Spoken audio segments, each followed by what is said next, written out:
On rappelle à nos amis auditeurs, un petit peu donc on redit quelques mots sur le personnage de Lavaux, son séminaire de philosophie qui a eu une très grande résonance au Brésil et a contribué à permettre l'élection de Jair Bolsonaro en 2018, et comment est-ce qu'on peut s'inspirer de ces idées aujourd'hui, notamment en lien avec le thème de l'éducation qui m'est cher. Antoine a parlé de la haute culture, et moi je vais ajouter le terme de combat culturel. Donc, quelle entreprise, en fait, quelle a été l'entreprise de Carvalho, et pourquoi elle est si importante, si féconde pour nous aujourd'hui, et pourquoi je pense qu'il est intéressant de s'en inspirer en France et dans tous les pays dans lesquels on peut vivre, dans tous les pays du monde occidental, en tout cas, ce sont des pays qui sont minés de l'intérieur, en fait, par un projet révolutionnaire qui vient de très très loin. Et donc Carvalho a fait tout l'historique de ce projet, et on peut remonter voilà, au moins jusqu'au XVIe siècle, sans problème, XVIe, XVIIe. Mais évidemment, ce sur quoi il met plus le focus, c'est le XXe siècle. Et donc, tout ce projet révolutionnaire, et le XXe siècle est déjà le XIXe avec Marx, puisque Carvalho est un penseur anti-marxiste, c'est anti-communiste, c'est vraiment le cœur de sa pensée. Donc, il décrypte comment tout ce projet s'est mis en place pour investir, infester et miner de l'intérieur tout l'univers, toute la sphère culturelle, c'est-à-dire toute la sphère, finalement, toute la sphère sociale, tout le monde humain dans lequel on vit.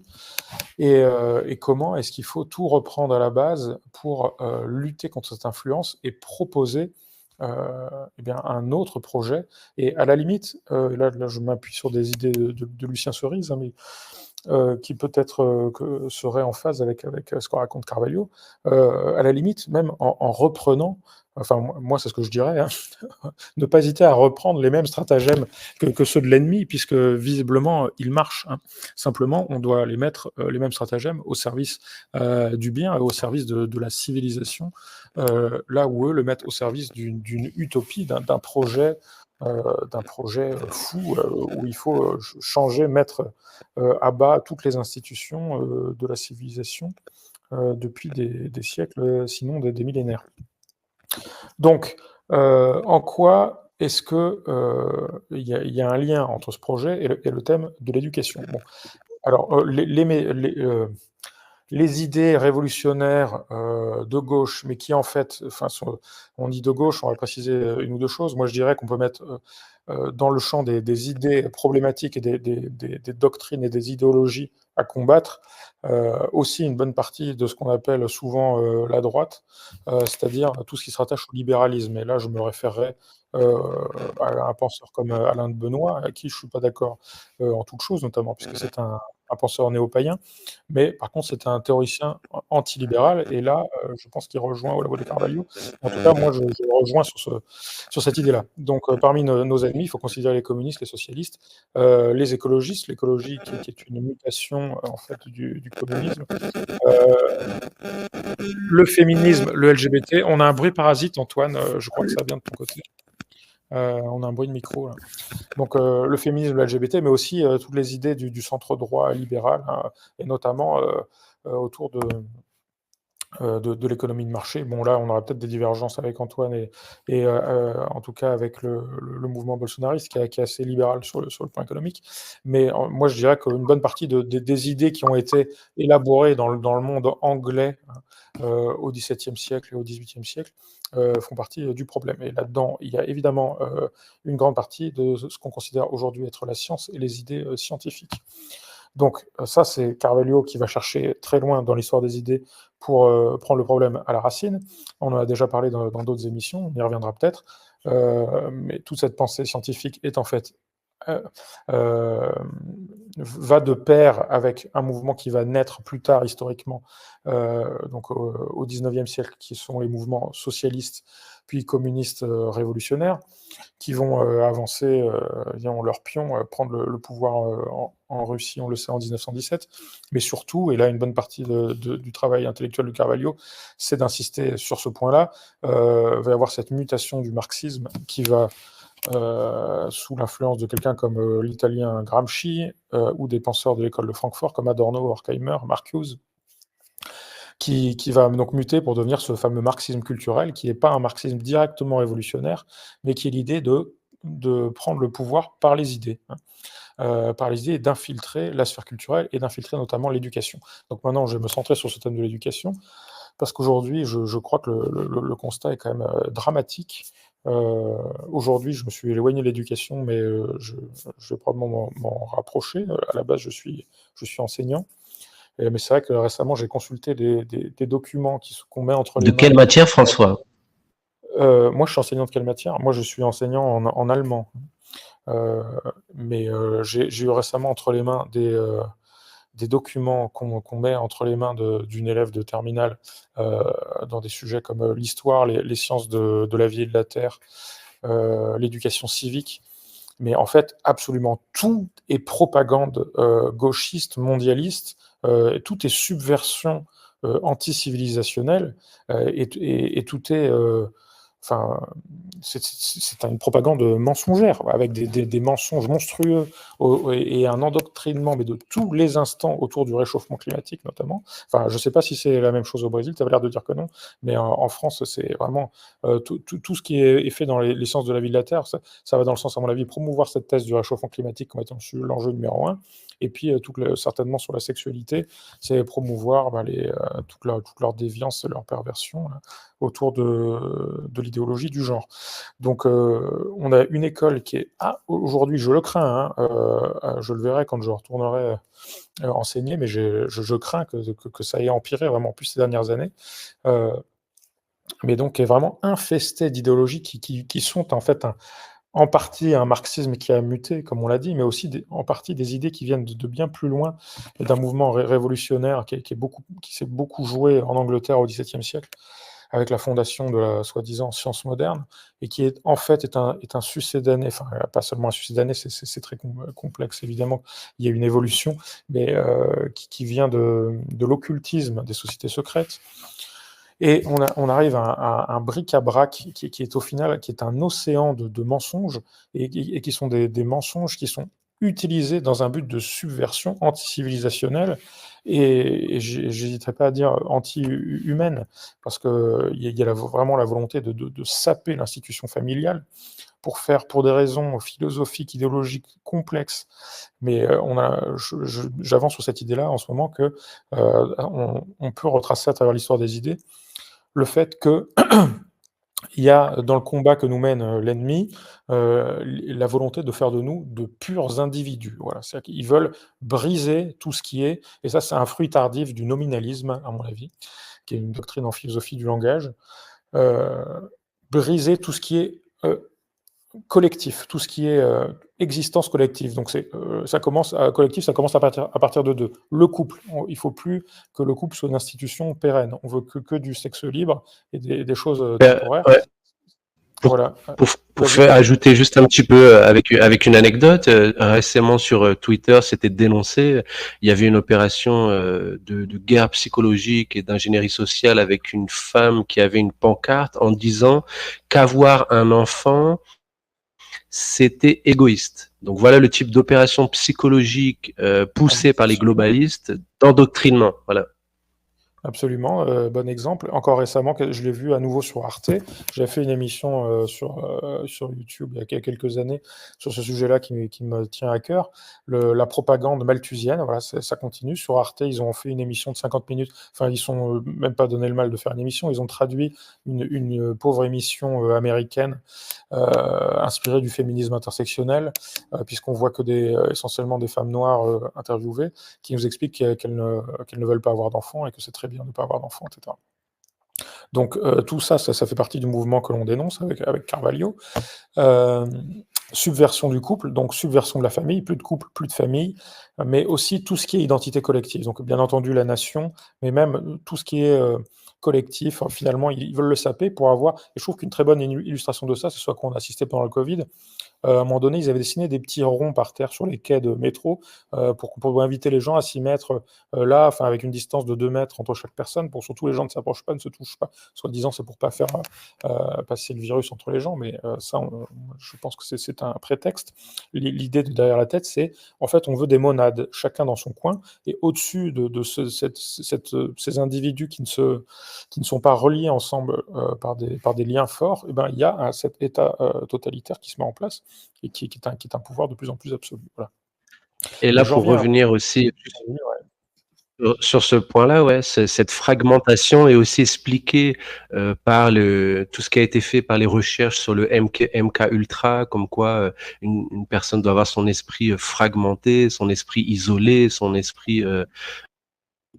Donc ça aussi, c'est intéressant. Regardez par exemple la chaîne de alors j'ai oublié son nom, une chaîne spécialisée sur MK Ultra. Je donnerai après plus tard les liens, mais c'est intéressant, ouais, sur cette fragmentation de l'esprit qui est aussi une opération psychologique et d'ingénierie sociale poussée par les globalistes, quoi. Voilà. Je te Ouais. laisse continuer, Ouais, François. je reprends le fil de ma pensée. Donc, voilà, donc dans le thème de l'éducation, on a une école qui aujourd'hui est complètement instrumentalisée c'est-à-dire que bon, elle enseigne évidemment encore en partie les fondamentaux, mais elle est complètement par ailleurs instrumentalisée euh, dans le cadre d'un combat de subversion de la civilisation, de tous les piliers de la civilisation et de l'humanité occidentale.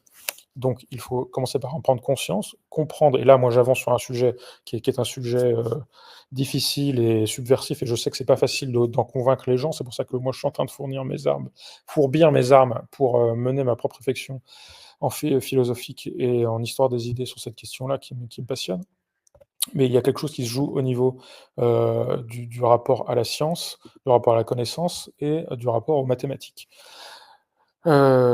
Qui fait partie donc dans la façon de la place qu'on accorde aux mathématiques et aux disciplines scientifiques dans l'enseignement est problématique, à mon sens et la première chose problématique, c'est, qu'on leur accorde une valeur supérieure aux disciplines littéraires, et que ça a tout à voir avec cette histoire de briser les collectifs et d'avoir une société, en fait, atomisée. Pourquoi?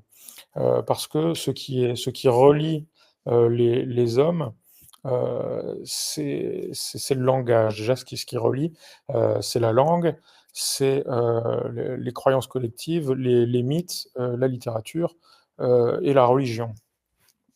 Et en faisant passer au second plan toutes les disciplines du langage, c'est-à-dire les lettres, aujourd'hui on dirait les lettres, la philosophie, les disciplines littéraires, mais au Moyen Âge, il y avait, on disait la rhétorique, la dialectique, etc. C'est des matières qui ne sont même plus enseignées. Eh bien, et en remplaçant tout ça par les maths qui sont la discipline suprême pour former les élites, que sont les ingénieurs, et qui ont une tournure d'esprit donc technicienne et pas intellectuelle, et ben, ça fait partie d'un processus de subversion. Donc, dans ce que propose Carvalho, qui donc s'est plongé dans l'histoire intellectuelle, culturelle du Moyen Âge, je pense qu'on devrait, à sa suite, eh ben, penser un nouveau rapport à l'éducation et à l'enseignement qui accordera une beaucoup plus grande place littéraire, beaucoup plus grande valeur aux disciplines littéraires, à la langue, l'étude de sa propre langue, donc au Brésil le portugais, en France le français, mais aussi la langue, les langues de culture qu'il y a derrière, en particulier le latin, car la France comme le Portugal, sachant que le Brésil est une extension du Portugal outre-Atlantique, c'est l'Occident latin. Et l'Occident latin, il était basé sur la langue latine. Le fait qu'il y ait plus d'enseignement, qui est évidemment, il y en a encore, mais qui est trop peu d'enseignement du latin, fait également partie du problème. Et donc, comme disait une fois Carvalho, c'est moins de maths, plus de latin et plus de portugais pour le Brésil et plus de littérature. Ça, je pense que c'est un combat qui mérite tout à fait d'être mené. Et il faudrait, dans l'esprit, mais là, c'est un combat de long terme, évidemment, mais saper un petit peu l'aura des mathématiques et des disciplines scientifiques, et redorer le blason des disciplines littéraires, et aussi, et là je m'inspire d'Éric Zemmour, qui n'est pas quelqu'un avec qui je suis en phase sur tant de choses que ça, mais là-dessus oui, eh bien reviriliser les disciplines littéraires, parce que c'est un vrai drame quand je regarde autour de moi, dans les bacs L, les classes, les hippocagnes, les cagnes, et même maintenant les études de droit, c'est 90% de filles, et les 10% qui restent sont quasiment tous des homosexuels. Voilà, je caricature à peine en disant ça. Donc on a quand même un vrai souci que les garçons, on les envoie tous faire des maths et de l'informatique, et du coup ça donne des gens qui ont des compétences et qui sont utiles dans le monde de l'économie d'aujourd'hui, certes, mais ça ne donne pas des gens qui sont capables de penser, malheureusement. Les maths n'aident pas à penser, c'est une mécanique Et, intellectuelle qui a des tas d'applications possibles, mais ça n'est pas ça qui aide à penser. Ce qui aide à penser sont les disciplines du langage, les disciplines littéraires qu'il faut donc réhabiliter et et d'ailleurs, ouais. reviser. Vas-y. Et d'ailleurs, François, juste en 10 secondes, on avait fait une émission déjà intitulée Les sciences se croient indépendantes de la philosophie. Alors, justement, dénonçant cela. Hein. Ça, c'était Voilà. absolument. Ça, c'était ta formulation. Moi, j'ai une formulation encore un peu plus cash, hein, mais contre la science carrément. Mais je sais que c'est difficile d'amener ces idées, d'arriver surtout à avoir ne pas se heurter à un rejet quand on va jusqu'à une critique de la science en elle-même. Mais c'est vrai que Carvalho va sur ce terrain-là quand même. Il ose. Moi, peut-être que j'ai envie d'aller encore peut-être un petit peu plus loin que lui, c'est possible. Mais lui, il va quand même sur le terrain de la remise en cause fondamentale de la science en elle-même, telle qu'elle s'est constituée au XVIIe siècle. Bon, je peux en redire quelques mots, hein, simplement pour résumer cette idée-là, qui est quelque chose qui me passionne et sur lequel je travaille moi-même. Mais en fait, quand on parle de science aujourd'hui, euh, on parle de quelque chose qui est apparu au XVIIe siècle et pas avant, un peu au XVIe, mais les fondateurs, c'est Descartes et Galilée. Hein. Descartes, Galilée et Newton, en fait, c'est eux qui ont vraiment pesé lourd dans la fondation de ce qu'on appelle aujourd'hui la science. Et ça n'est pas quelque chose qui remonte à l'Antiquité grecque, comme on entend souvent, mais ce qui est erroné. Moi, je ne suis pas d'accord pour dire ça. En réalité, ce qui date de l'Antiquité grecque, c'est la philosophie. Mais la philosophie est une discipline intellectuel. C'est ça qui fait la grosse différence avec la science. Et aujourd'hui, ce qu'on a perdu, c'est ce côté intellectuel. Il n'y a même plus de valorisation de l'intellect, malheureusement. C'est-à-dire que aujourd'hui, ce qui est valorisé, c'est la science, mais la science, c'est quelque chose qui est tourné vers l'application et qui est tourné vers la technique et vers l'industrie. Et là, il y en a un qui a bien parlé de ça, qui est quelqu'un qui a beaucoup influencé Carvalho, c'est René Guénon. René Guénon, qui est quelqu'un qu'il faut se méfier sur le plan spirituel, mais qui a eu quelques analyses de l'évolution de la civilisation qui sont justes, hein, notamment cet accaparement de la préoccupation pour l'application industrielle de la connaissance. Alors que la connaissance, telle que l'ont conçu les Grecs, les fondateurs de la philosophie, et en premier plan Socrate, c'est la connaissance pour elle-même. Et c'est quelque chose qui est d'ordre intellectuel, c'est-à-dire c'est quelque chose à quoi on parvient, on essaie de parvenir dans l'échange langagier avec d'autres personnes, qui peuvent être des maîtres ou des disciples ou des collègues vivants, comme quand on parle de philo avec Antoine, ou quand on écoute les conférences de Carvalho, ou qui peuvent être des personnes mortes dont on lit les œuvres, d'accord. Donc d'un côté, il y a une culture livresque, et tout l'Occident, en fait, euh, qui s'est fondé au Moyen-Âge, hein, sur les ruines de l'Antiquité et avec l'apport du christianisme, s'est fondé sur la culture du livre. Et le livre, aujourd'hui, il est battu en brèche par plein de choses, et qui sont notamment en lien avec le numérique.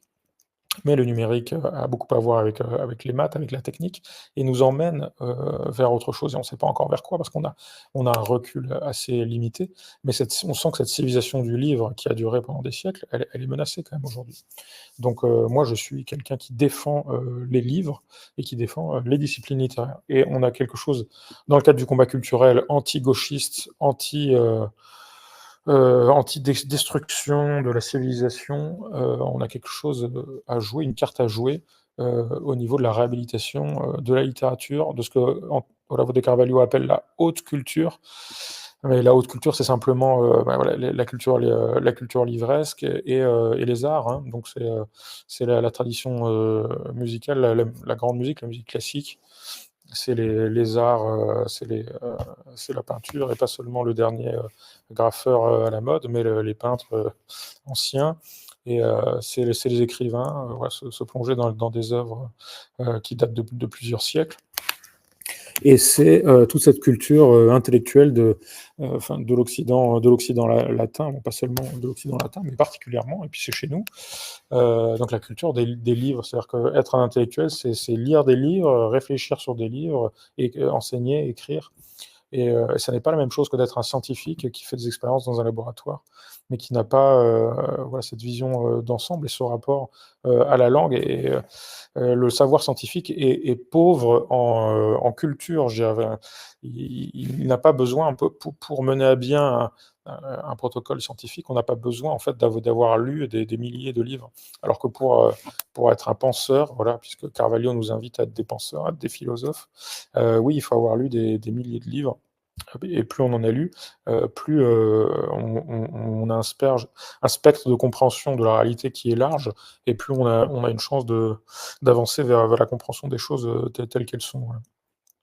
Donc il y a deux écoles de pensée. Il y a l'école des chiffres, moi je vois en plus ça comme ça, qui donne, qui a à voir avec le monde du business et le monde de la science. Et puis on a l'école des lettres, qui est le monde des intellectuels, des poètes, des théologiens. Voilà. Et clairement, Carvalho, le conservateur, invite à réinvestir cette sphère-là.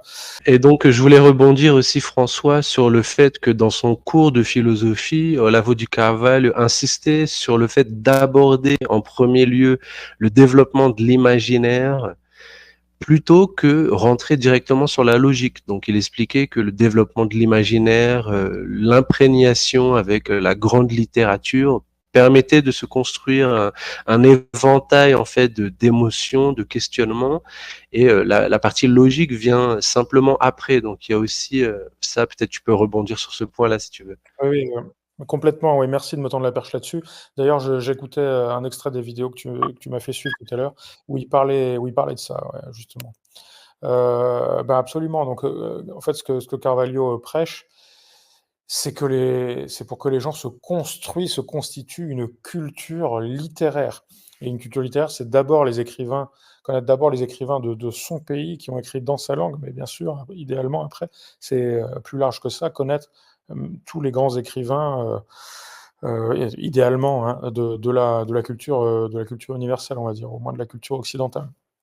D'ailleurs, petite parenthèse, je rappelle une des choses pour lesquelles s'est fait connaître Olavo de Carvalho, c'est la publication et la préface qu'il avait faite, je crois, à l'histoire de la littérature occidentale d'Otto Maria Carpo, qui est un historien de la littérature autrichien exilé au Brésil, qui a écrit une œuvre absolument monumentale, hyper impressionnante, sur toute l'histoire de la littérature du monde occidental. Voilà. Mais, donc ça donne un aperçu, quand on voit l'ampleur de cette œuvre, sur ce que Carvalho entend par culture littéraire. Hein.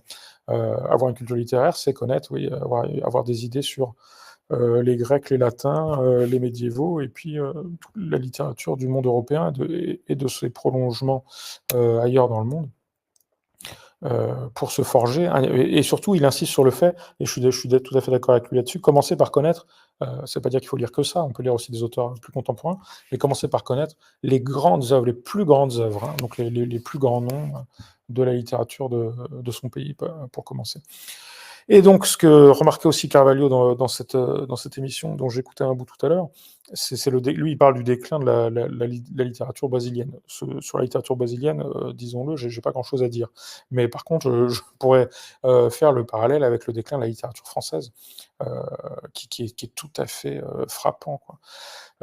Donc, je vais développer un petit peu là-dessus, mais pour faire le lien avec ce que tu disais, Antoine, d'abord, Carvalho J'allais insiste faire sur une blague sur Welbeck, mais c'est pas grave, tu peux l'importance. continuer.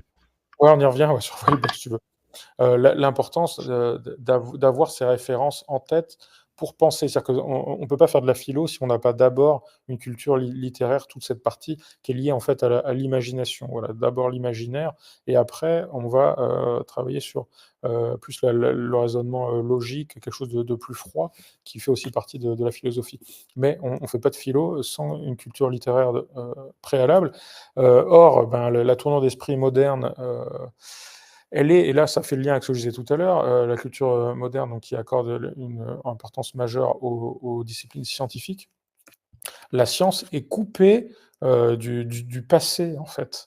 Alors que la philosophie, et comme la littérature, comme toutes les disciplines de culture, va plonger dans toute l'histoire culturelle du monde, en fait, jusqu'aux origines grecques, aux origines bibliques. Alors que le scientifique, en fait, il est tout seul. Il y a un lien aussi entre la science, c'est pour ça que je pointe beaucoup du doigt l'Angleterre, hein. Il y a un lien entre la science et le libéralisme économique. parce que, enfin, le libéralisme politique aussi. C'est-à-dire que c'est l'individu hors sol. Le scientifique, il n'a pas besoin d'être ancré dans une longue tradition, de connaître tout un tas d'étapes, etc., d'évolution de la pensée. Non, il a ses méthodes, il a son protocole, il a ses connaissances abstraites de mathématiques, il va faire son expérience, il va avoir son résultat, il va avoir son application. Mais ça n'a rien à voir avec les disciplines de culture et au premier plan avec la philosophie. Voilà. Qu'est-ce qu'on disait? Oui, donc le déclin de la littérature, donc depuis 1945 me paraît mais stupéfiant, mais vraiment stupéfiant. Quand on lit des auteurs, et alors c'est dans tous les champs, là je parlais de la France, on ne peut pas parler de tout, et puis c'est ce que je connais quand même le mieux avec l'Allemagne. Quand on lit des auteurs, que ce soit des écrivains, que ce soit des philosophes, des historiens ou des historiens de l'art, de la fin du 19e et du début du 20e siècle français, ou allemand ou européen, on a mais des immenses esprits. Mais aujourd'hui, mais on se dit même, mais est-ce qu'il y a seulement des gens? Il y a bien, on espère qu'il y en a, on espère soi-même essayer de l'être un peu à son humble niveau, mais capable simplement d'apprécier en fait ces œuvres. Tellement il y a un écart que certains appellent cognitif, bon, moi je dirais écart peut-être culturel, entre le niveau intellectuel des intellectuels de cette époque-là et des écrivains, et aujourd'hui. C'est absolument stupéfiant. Je pense, par exemple, pour prendre un grand auteur du début du XXe siècle, vous avez un nom comme Paul Valéry, qui me vient tout de suite. Mais il y en a des tas. Des auteurs qui sont des géants de la littérature, avec une culture immense, immense, immense. Et on voit aujourd'hui, c'est qui? On va dire un grand écrivain d'aujourd'hui français, on va nous dire Sylvain Tesson, Michel Houellebecq, voilà, et c'est à peu près tout. Alors, ce que je racontais donc, sur le déclin du niveau littéraire, bon, d'une part, il y a un déclin qui est flagrant en termes mais de niveau littéraire, intellectuel. Quand on lit des auteurs d'il y a 100 ans, ou quand on lit des auteurs de maintenant, c'est affligeant, en fait. Et c'est pas que de maintenant, le déclin, il est vraiment fort. Après, je dirais, après les années 50, hein, à partir des années 50, vraiment. On a encore des grands auteurs, hein, qui vont écrire dans ces décennies-là. Je pense à Aragon, voilà. Il y a des grands noms, mais en fait, ils sont de moins en moins nombreux. Et aujourd'hui, on assiste quand même à un niveau de décadence qui est vraiment consternant, affligeant, et je voudrais quand même le souligner. Et il y a un lien avec ce dont on a parlé avant et dans d'autres émissions, qui est le gramscisme et le marxisme culturel. C'est qu'en plus, non seulement il y a un niveau littéraire qui est faible, mais on a des œuvres qui sont idéologiques, et qui sont des œuvres de combat, féministes la plupart du temps, ou des minorités. Donc là j'ai cité des noms qui sont encore des hommes et qui passent pour de droite, même Sylvain Tesson, mais en fait ce que les gens lisent, massivement, c'est même pas ça. C'est des auteurs comme Catherine Pancol, et d'autres, enfin tout un tas de bonnes femmes qui écrivent des choses qui sont peut-être pas totalement dépourvues de qualité, mais qui sont quand même, d'une part, à mon avis, d'un niveau littéraire modeste, et qui sont quand même, que moi je ressens, quoi, quand je regarde, j'avoue que je les lis pas ces livres-là, mais quand je regarde ne serait-ce que ce qu'il y a en devanture des librairies que je feuillette un peu, il y a quand même énormément quelque chose qui revient, c'est propagande féministe, propagande écologiste et propagande des minorités, et de plus en plus ce fameux féminisme intersectionnel, les femmes noires, etc. Donc c'est absolument insupportable, et c'est un niveau c'est un délabrement, voilà. C'est un délabrement qu'il faut combattre, pas en mettant en avant bêtement des hommes blancs là où ils veulent nous mettre des femmes noires, mais en défendant la civilisation, la grande culture, c'est-à-dire en gardant un lien, ou en recréant un lien avec les grands auteurs du passé, voilà, et on s'en fout de savoir quelle est leur couleur, etc. Ce qui est intéressant, c'est la qualité, la qualité des œuvres, et en quoi elles nous font grandir, voilà, en quoi elles nous font grandir, en quoi elles nous émerveillent, en quoi elles nous aident à comprendre, voilà, la vie, le monde, et nous amènent vers les grandes questions vers lesquelles Antoine essaie de nous amener. Voilà, mais donc j'y viens maintenant à ta question, Antoine, sur les grandes questions de l'existence. Mais donc là, je fais le lien entre les deux en disant que, aussi, pour être capable de les appréhender, ces questions, et d'y trouver des réponses, ça requiert des expériences de vie, hein. Carvalho insiste aussi beaucoup sur les expériences de vie, pas que sur le côté livresque, mais d'avoir une culture livresque, littéraire, ça peut être aussi une source d'éclairage, hein. pour mener, sa vie, voilà. Et c'est vrai que moi aujourd'hui j'ai vraiment du mal à vivre même dans cette société parce qu'on est enfin je pense qu'on est nombreux à ressentir ça dans ceux qui nous abreuvons de réseaux sociaux plutôt que de médias, mainstream. Mais c'est l'idéologie est tellement omniprésente que que c'est très dur quoi. De pas se reconnaître, de pas se retrouver dans les œuvres culturelles heu, dont on est entouré. Je vois dès qu'on s'éloigne de YouTube et cetera, c'est que tout est propagande. J'ai essayé de changer un peu les idées en regardant, plutôt que de regarder Géopolitique profonde, d'aller sur le site d'Arte, mais ça pue la propagande, c'est insupportable. Voilà, mais bref, j'arrête là-dessus et on en vient aux questions, donc existentielles. Donc tu me demandais Antoine, quelles sont les grandes questions qui m'ont travaillé, dans la vie et cetera. Alors qu'est-ce que je vais te répondre là-dessus? Et pourquoi en tout cas, moi, ce que je peux dire, c'est que bon, là, je vais avoir 40 ans. Moi, je me suis intéressé à la philo, en fait, à 19 ans, je dirais pas l'année du bac, mais celle d'après. Et depuis, j'ai jamais lâché ça, la philosophie. Et avec beaucoup de littérature, de poésie notamment, en parallèle. Et puis un intérêt, croissant pour la Bible et la théologie. Donc, bah, moi, la grande question, c'était quand même, et c'est quand même celle de Dieu, voilà. Moi, je dirais que le questionnement existentiel, je pense que tout le monde a un questionnement existentiel, hein, quelles que soient ses croyances, ou absence de croyances. Mais, en fait, il y a des réponses, et je dirais que moi, il y a quand même, le fait d'avoir cheminé, voilà, vers le Christ, ça a été, quelque chose qui a transformé ma vie et qui fait que je vois plus la vie aujourd'hui avec les mêmes yeux qu'à l'époque où je cherchais la réponse seulement dans la philosophie. Hem Et même, enfin, quand je dis la philosophie, je cherchais aussi dans la Bible, mais pas avec les bonnes lunettes et comme l'expliquent les penseurs chrétiens, hein, comme l'a très bien expliqué Blaise Pascal, mais il y en a des tas d'autres qui ont expliqué avant. Les théologiens, les bonnes lunettes pour lire la Bible, c'est Jésus-Christ et heu et dans le Christ, on trouve des réponses, en fait, aux grandes questions de l'existence.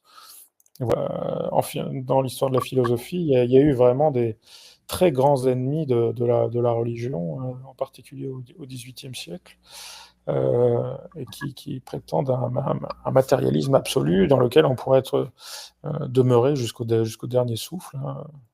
Moi, je revois un prof, j'ai étudié 1 an au Canada, je revois un prof, athée, un philosophe athée que j'avais, qui nous faisait un cours sur David Hume, un philosophe écossais du XVIIIe, et qui disait: «Oui, Hume, jusqu'au dernier instant, ne s'est pas converti, il est resté droit dans ses bottes de penseur athée», et cetera. Donc peut-être que c'est quand même possible de rester, à mon sens, hein, dans l'erreur, dans le refus, surtout dans le refus de l'amour de Dieu, c'est ça le plus triste, jusqu'à son dernier souffle.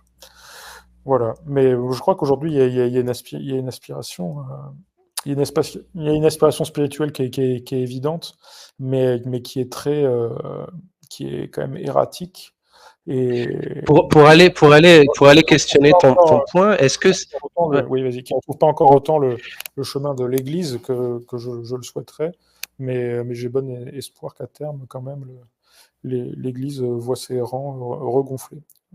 Bah, il y a la différence entre une religiosité, diffuse, oui, et ça, il y avait une réflexion de Richard Boutry que j'ai trouvé pas mal, hein. Boutry que je critique pas mal par ailleurs sur certains points, mais là, sur le coup, je trouvais qu'il trouvait les bons mots pour s'adresser. Je pense que dans toutes les démarches, spirituelles, peut-être pas toutes, hein, mais dans de nombreuses démarches spirituelles, elles témoignent, quelles qu'elles soient, quelle que soit la tradition, elles témoignent de la quête fondamentale de Dieu. Mais, quand on est catholique, on doit quand même ajouter que, c'est pas la même chose que d'être dans une quête, de Dieu qui se manifeste de diverses façons et qui témoigne d'un quelque chose de sincère et de beau, et cetera. Et puis, ce qui se fait que dans le cadre de la religion, révélée, qu'on a appelé longtemps, la vraie religion, et moi j'aurais pas de mal à l'appeler comme ça encore aujourd'hui, où là, on s'adresse, heu, je dirais, à Dieu, dans le cadre, qu'il a lui-même fixé, quoi, finalement, hein. Ce serait ça, l'idée. Voilà, donc la prière de l'incroyant, la prière du croyant, ce n'est pas la même, mais derrière, il y a une inspiration commune, ça j'en conviens. Tiens, d'ailleurs, Antoine, si ça t'intéresse, je te renvoie sur ce thème-là un très beau poème d'Aragon, que j'ai cité tout à l'heure, qui était un écrivain et poète français communiste, contre lequel j'avais quand même des a priori. Mais bon, il ne faut pas s'arrêter toujours à des questions d'idéologie et de politique, parce qu'Aragon est un merveilleux poète, bien que militant au Parti communiste. Et il a créé un très beau poème inspiré de son passage dans la résistance pendant la Deuxième Guerre mondiale, qui s'appelle La rose et le réséda, sur la prière, enfin sur justement sur ce que tu disais, hein, donc dans le dernier moment, confronté à la mort, donc là en l'occurrence c'est face à l'ennemi dans le cadre de la résistance, il y a donc sans doute un partisan communiste et un autre catholique royaliste type Action française, puisqu'on sait qu'il y a aussi une résistance chrétienne et aussi une résistance chez les royalistes. Et donc il y a celui qui croyait au ciel et celui qui n'y croyait pas. Donc c'est un poème absolument magnifique qu'il faudrait même apprendre par cœur et qui a été mis en musique par un groupe qui s'appelle La Tordue. Voilà, je le recommande. Donc je résume pour ceux qui ne savent pas l'itinéraire de Carvalho vraiment très très brièvement. L'itinéraire spirituel, c'est il a été dans l'Église catholique enfant, mais il s'en est éloigné quand jeune adulte pour se tourner vers le New Age. Et donc, il était très, très, très, très versé dans le New Age pendant longtemps, une bonne partie de sa vie. Mais il a été vraiment, il est allé très loin dans la quête spirituelle, donc néo-bouddhiste, néo-hindouiste, avec les initiations, etc. Notamment à la suite d'un Soufi gourou. aussi, ouais. Ouais, soufi, voilà. D'un gourou qui s'appelle Fritjof Schuon. Et comme il expliqué dans la vidéo que j'écoutais tout à l'heure, il a fait partie d'une tarika soufi, dans la tarika dite soufi de Schuon, mais en fait pas vraiment pas si soufi que ça, parce que c'était le soufisme, c'est une branche de l'islam, hein, mais en fait apparemment chez Schuon, tu n'avais pas besoin d'être musulman ni de te convertir pour faire partie de la tarika. Donc c'est plus en fait une sorte de secte initiatique inspirée de l'islam, mais très ratissant, enfin très ouverte sur le plan confessionnel. Et donc il était là-dedans, il était dans l'astrologie, etc. pendant très longtemps. Bon, et il s'est rapproché, et je n'ai pas fini d'écouter les vidéos et je n'ai pas les menus détails, mais il s'est rapproché du catholicisme sur la fin de sa vie. Et dans les vidéos, quand on regarde des vidéos sur Internet de la voix de Carvalho, il se présente comme catholique, hein, et du côté de l'Église catholique. Et en tout cas, c'est quelqu'un qui connaît bien la pensée de l'Église catholique, qui a étudié la pensée, les encycliques pontificales, etc. Et bien sûr la théologie du Moyen Âge et compagnie. Mais moi, personnellement, je suis fan de Carvalho à plein de points de vue, mais moi, je le trouve pas tout à fait assez chrétien à mon goût, si tu veux. C'est-à-dire que moi, j'appellerais pas Carvalho un penseur chrétien, par exemple. C'est un grand philosophe, c'est un immense érudit intellectuel, etc., avec une culture vraiment très, très vaste, très impressionnante, et une grande agilité d'esprit. Mais toi, tu critiques tout le monde, tu critiques Louis Lavelle aussi, François. Bon, tout le monde. Oui, mais Louis Lavelle. c'était une blague. J'ai un point de vue, c'est comme ça. On a toujours un point de vue. Pour moi, Carvalho, Bien sûr, bien sûr.